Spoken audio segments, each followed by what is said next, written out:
Hi, it's me. How young do I look? How young do I look? Yes, yes, yes. Refreshing is me. Yes, yes. There's always a new thing about oneself, and this is a new thing. So I hope, I like it. I hope you like it too. And I have my phone to be young. Oh, how am I going there? Anyway, let's get down to business. Hi, good to have you again on the platform. And it's a great day. I hope you're having that kind of day too. I'm excited about the day. I'm excited about what's happening with you.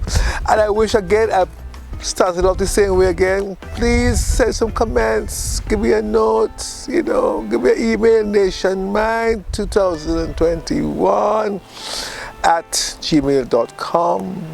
Gosh, let's connect. So we continue. Loss and grief, grief and loss. And I really find that the material, I've listened to some of it, some. I've listened, really, going back and listened, and I say, wow, this is good material. And I think I like the fact that I'm helping you to see grief and loss in a very broad perspective, rather than just to feel that I am suffering because of this particular incident, of this particular trauma. It's important for us to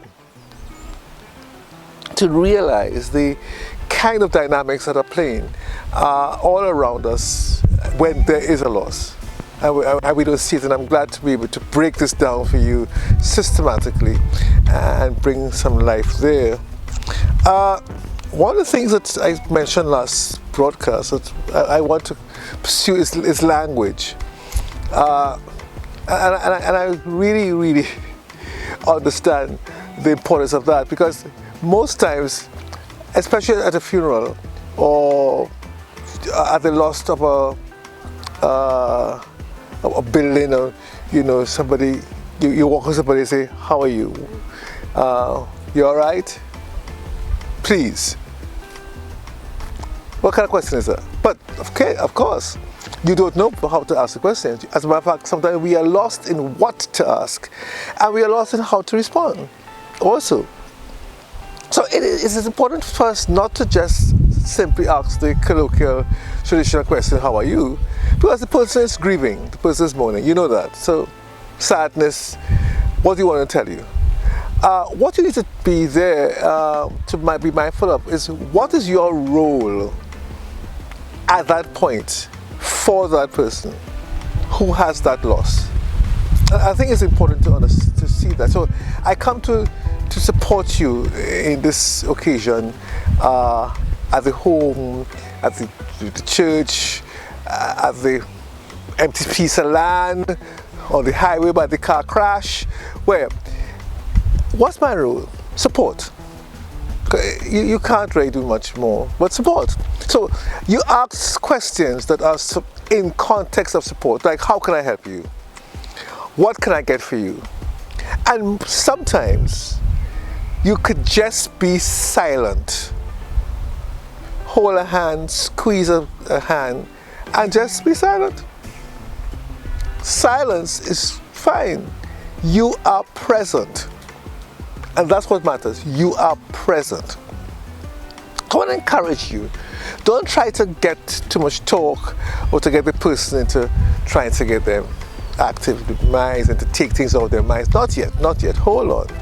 I'm here.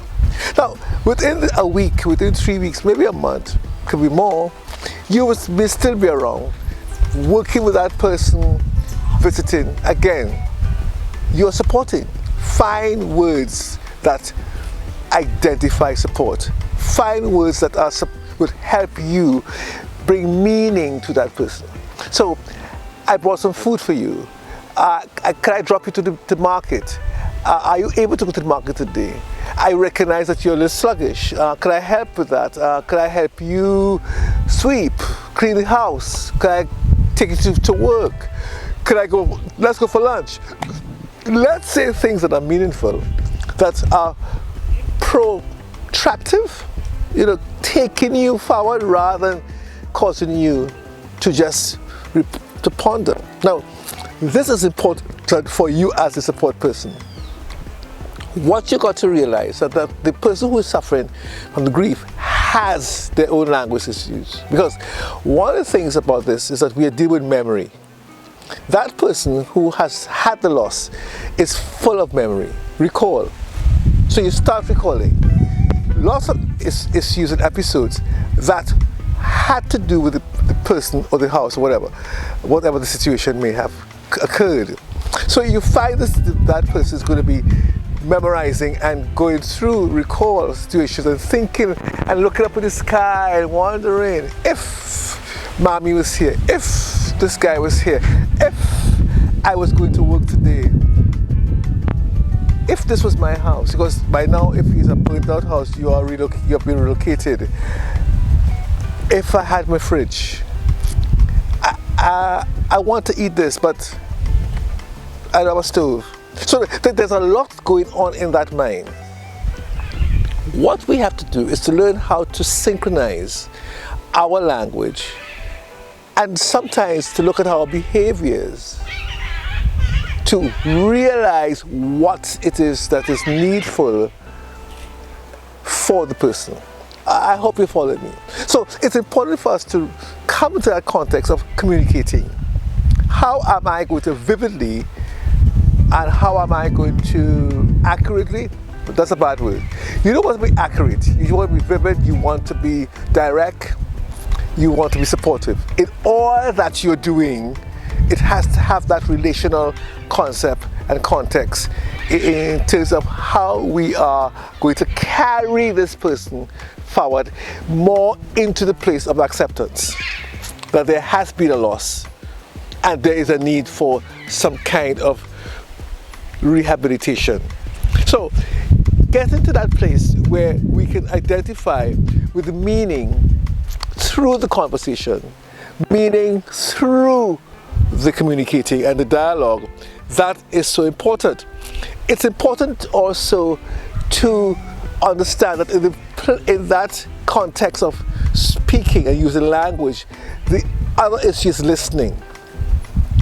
I need to listen, and if you are listening to silence, that's fine. So the person who is the victim, in terms of who is grieving, who has had the loss, sometimes that person does not know what to say. Don't create language for them. You know, we like to give language. Talk now, gosh, I know, don't keep silent. What about this? What about that? Hold on. If the person is silent, allow that person to have that silent moment and just listen to the silence.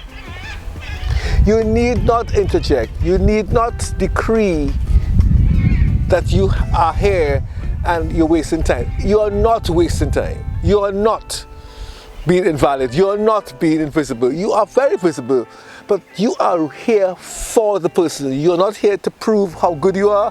You're not here to prove that you're important. You're not here to prove that, hey, you know, I support you. You know, I was there in your life when your mother died, and when your father died, and when you lose a job. Hold on. You're not there to do that. You're there to just be who you are, and you are there to support. I trust we are working this thing good today. So what we want to do is to continue listening. Silence, fine.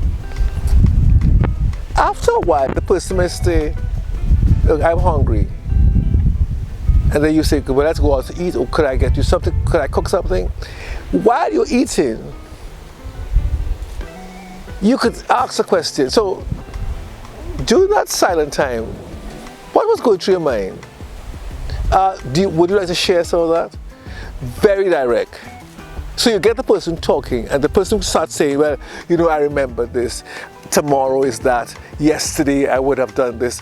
You have all kinds of situations. So what you're beginning to do now is to hear a story of a if. A shoulda, coulda, woulda. That's important. The story is something that is elusive because it's not real. Because they can't identify a realness with the story because the person with whom they're thinking is not there, or the thing they want to identify with is absent. But there is a story that shows that, hey, I am working out my loss. It indicates reflectiveness. Is that a word? It indicates reflection. It indicates reflections that I am thinking, but I am not sorrowing. I am not belaboring. It's very active reflections that help me to see, well, hey, this could have happened if this. So what you're doing is supporting that reflection and helping the person to say, okay, I hear you. I really appreciate the fact that you would have done this. But is there a way that we can still do that? So you want to take the person forward. You want to help them to establish a way where they can really identify how and why. So you don't want to put them in a place where they're in a shutdown space, or where they can't move forward, or where they're feeling rather depleted and they are totally, what we call in training language, out of it. No, we want to help them to re-identify the context of friendship, identifying with people, employers and friends. We have to learn how to trust again. We have to learn how to connect. And we have to learn, one of the things we have to learn here, how to redefine authority. And that is a key thing. Having a loss, let's say a spouse or a parent, who was my authority. Where's my authority now? And then you as a visitor come to tell me what to do, when to do, don't do. We kept, hold on. Nobody tells me that. Only my husband, only my father, only this. Is my boss? So we have to be careful how we help the person who is in loss re-engage in the context of authority. How are they going to be relating to persons who are around them? Not to feel that they are coming to take over, because some people feel that while they're mourning, that the auntie come to take over, or the granny come to take over, or the neighbor come, or this person who just suddenly appear come to give me advice of how to hold on.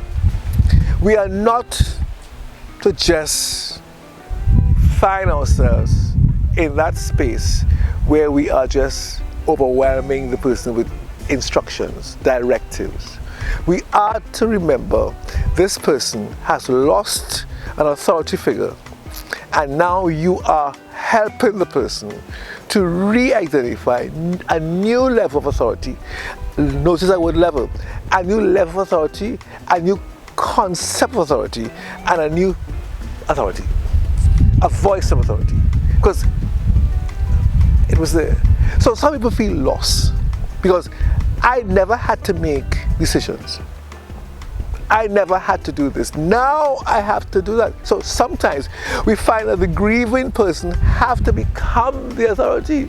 I ain't ready for that yet. Oh gosh. That sometimes creates more sadness. Because here am I now going back into the other story if they were here. So we have to help them. Okay, I know you have to pay bills or you have to do this. Could I help? Would you want somebody to help you? Could I maybe not do it, but to help you plan it?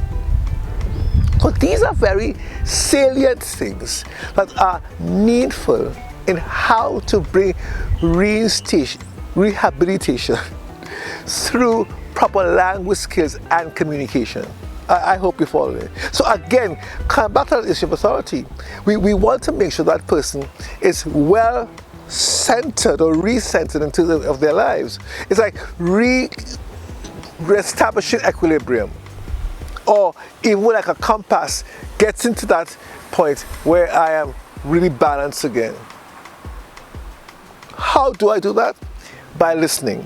How do I do it? By accepting the fact that the person is finding new levels of authority, finding an understanding of new friendships, learning to trust, learning to re-identify environments that are not twisted or subside because it's a void and an absence of.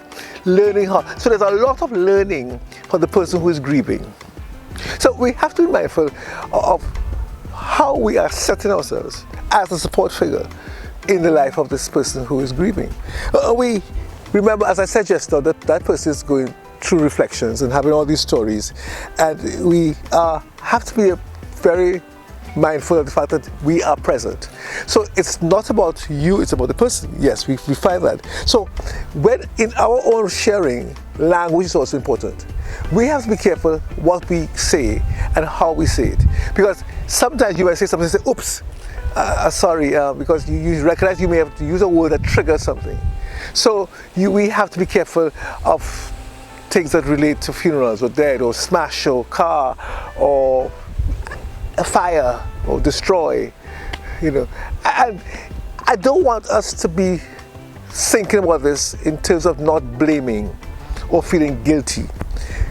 It is something that you may not have practiced. It may be a first time. I am just giving you guidelines so that if it happens, how to deal with it. So you don't go apologizing, sorry, I shouldn't use that word. If you use the word, say, oops, next, use the next word. Or say, let's talk about this instead. You don't want to make the relationship or the environment too heavy and dense, and you don't want to cause too much attention to what is negative rather than what is positive. So you're a sport. Remember, you are the sport, and you are working with the grieved or the griever. And it's important for you to help in the concept of reflecting and how you are going to be part of that. Today, I really want us to see the value of as a supporter, your role and how you are working with the person who's grieving. Many times we think we don't have a space or we're not needful, but you are. But I think it's the fact that the public has not been really taught, and I hope today is helping you to work along with people who have lost, so that you don't feel that they're being ignored. And if they're ignoring you, that's fine. They're really not ignoring you. Some people just do not know how to, as I said before, begin to trust again. And to begin, as I said earlier, to begin to re-establish that trust. You may be asking, Dr. Niles, what are you talking about trust? You see, as I said it, let me repeat these things here.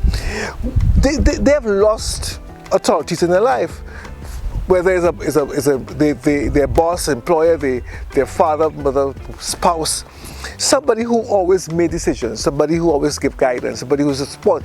You are now left alone to do these things. You have to make decisions. You have to fix things. You do not know where to go. You didn't know how to pay a bill, or you did not know what password was there. Lots of ifs. So you have to learn how to sit with this person and reclaim, re-identify, to build back the consciousness that you can continue with you now or with me as a new concept of authority. It is not that as an outside person want to take over your house or take over your life. No, I just want to help you in this transition to regain that self-worth, self-assurance, authority, and strength to face the possibilities that are ahead of you.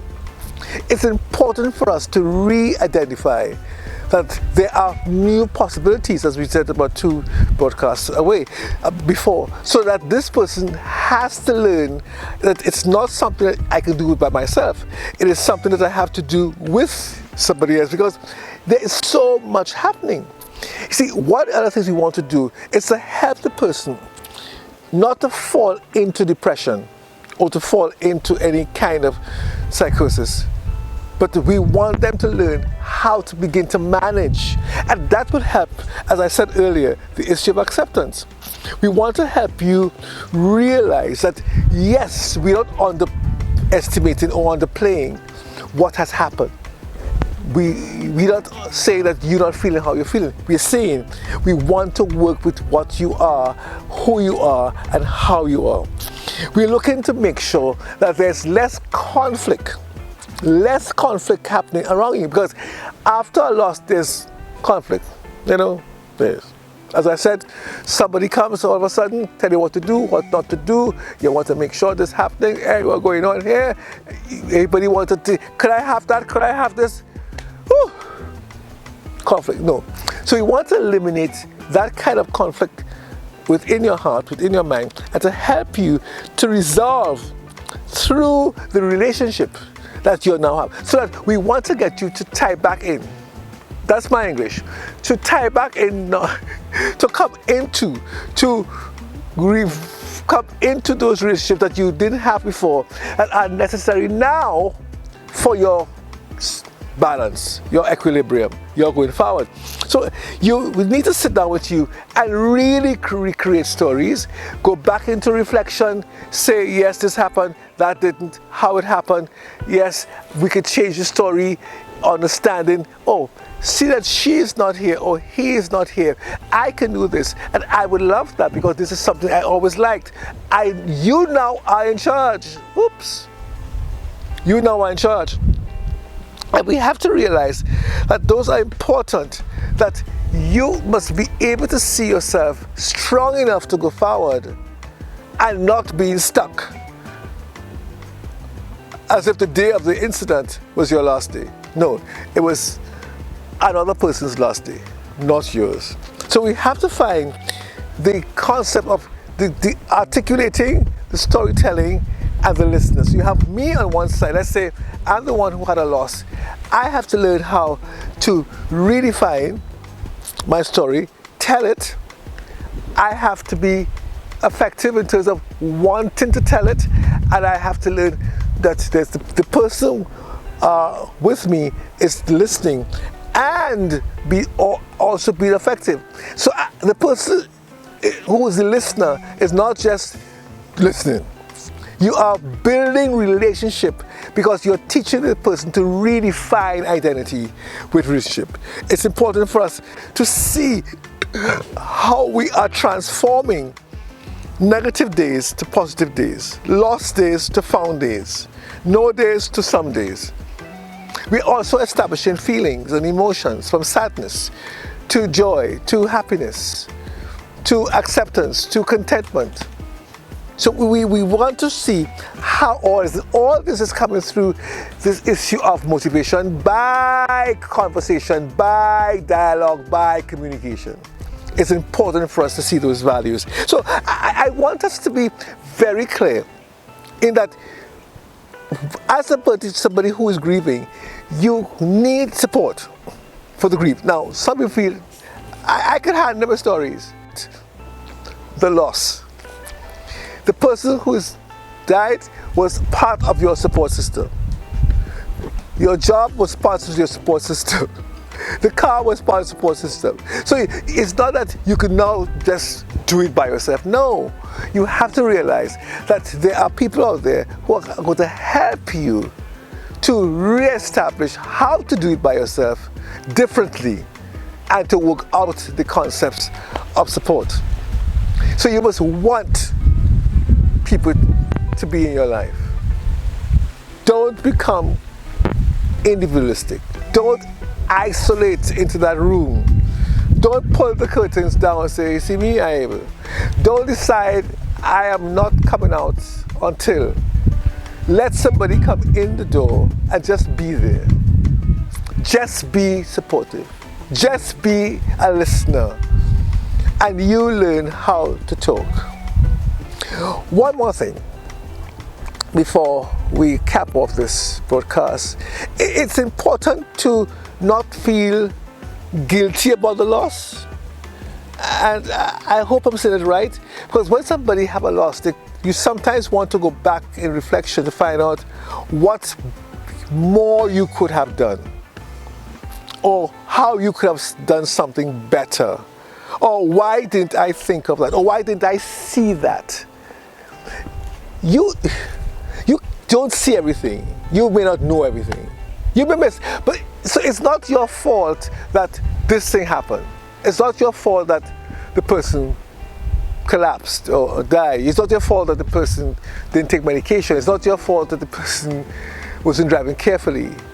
You are now at a place where you can redefine for yourself the value that you had in that person's life and go forward with it, so that you do not see yourself as not having value And you're not going to see that this end takes away the value that you had and the good times that you had. A lot of people who are in mourning, who are grieving, sometimes suffer that kind of internal hurt and pain of the shoulda, woulda, coulda, and sometimes judge themselves wrongly and go into a place of guilt, which really finds a lot of negative psychological behaviors and sometimes throws you into some psychosis. So we do not want that to happen. Don't blame yourself, don't feel guilty, but learn now how to redefine managing by that connectivity one with the other. I trust that you've had a good day with me. I've had a good day with you. And I know that this has been a very successful time, because I think this information is necessary for you to see, as somebody grieving, how important it is to have help, and also for the people who want to help to see how you can do it better and how you can really be effective in causing and creating equilibrium and resilience for your loved friend, loved one, your family member who is grieving. So Dr. Naya is saying, do have a great week. I trust, as I said before, this is going to be educational and beneficial for you. And we look forward to seeing you pressing that play button. And remember, send me some comments. Please say something. Have a good week. Have a good time. And be blessed. Dr. Naya sign off here.